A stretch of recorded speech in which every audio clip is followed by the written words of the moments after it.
ច្រើនដងក៏មិនខ្ចីព្រួយតែជីវិតយ៉ាងមានមួយគេក្បត់ត្រូវឈឺចាប់ឈឺដោយសារស្នេហាឈឺនេះរូបពីបាជាស្លាប់ចង់ឲ្យខ្លួនរលាយឆាប់ពីលោកនេះបើគេចង់ទៅហើយមិនដេចមិនបណ្ដោយតាមចិត្តគេទៅពេលគេឃើញអ្នកសោកសៅគេរត់តែបានចិត្តយំថ្ងៃនេះឲ្យអស់ហើយត្រូវទទួលយកកាបានមានមិត្តភក្តិជាកូនឡើងចិត្តគ្រប់វេលា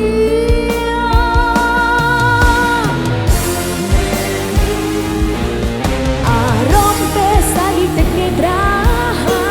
ខ្ញុំដឹងថាអ្នកជឿប៉ុណ្ណាតែកុំទន់ស្ដាយណាត្រូវធ្វើឲ្យគេដឹងថាអ្នកខ្លាំងបើអ្នកជ្រើសស្លាប់ដោយសារស្នេហាតម្លៃអ្នកនឹងសូន្យហើយណាតាំងចិត្តឡើងវិញណាត្រូវធ្វើឲ្យមនុស្សក្បត់ដឹងថាគេបានបាត់មនុស្សសំខាន់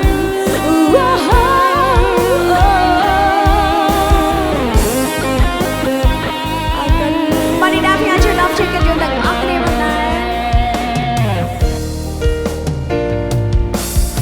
ជីវិតគឺបែបនេះហើយកិច្ចមិនផុតឡើងត្រូវជួបជុំគ្នា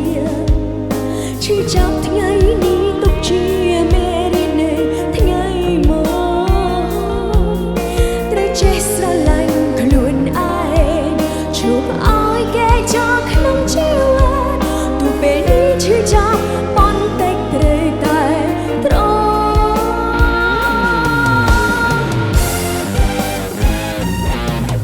អារម្មណ៍ពេលសាយទឹកនេះត្រា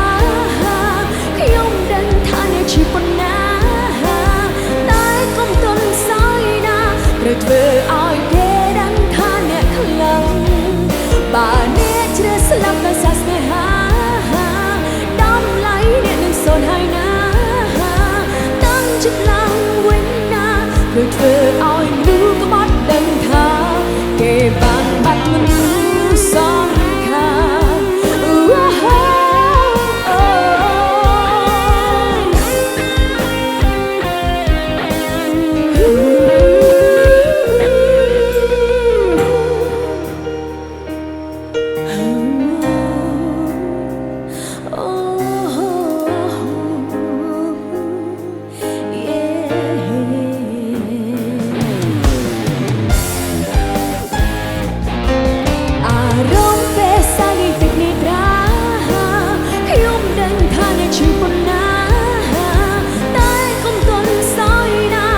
ធ្វើឲ្យគេដឹងថាអ្នកខ្លាំង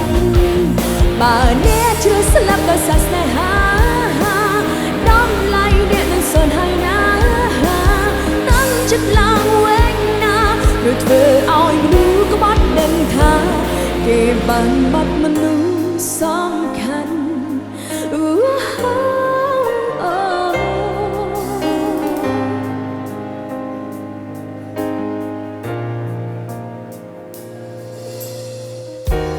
អរគុណ